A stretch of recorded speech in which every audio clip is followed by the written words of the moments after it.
Alors que la mort de la chanteuse Rika Zaraï a été annoncée mercredi 23 décembre 2020, elle laisse derrière elle sa fille Yael et son mari Jean-Pierre Magnier.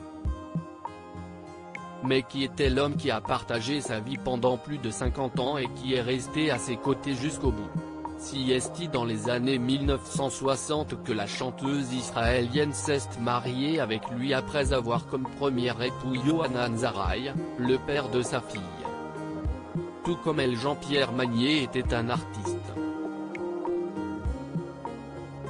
En effet, il évoluait dans le monde de la musique et s'y est d'ailleurs après avoir fait la première partie d'un concert de Jacques Brel que Rika Zaraï a rencontré son mari, alors musicien. Rika Zaraï et Jean-Pierre Magnier, collaborateurs avant d'être mariés après un coup de foudre artistique, Jean-Pierre Magnier est devenu son collaborateur puis son producteur.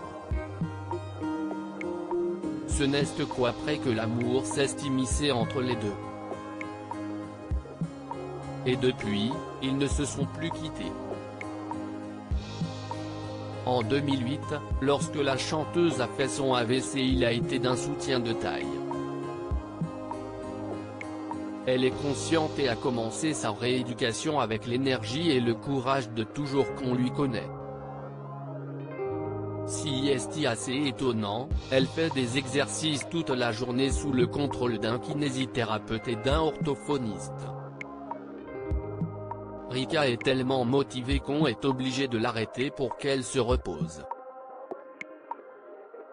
Elle veut absolument s'en sortir, avait-il confié aux Parisiens en évoquant son état de santé.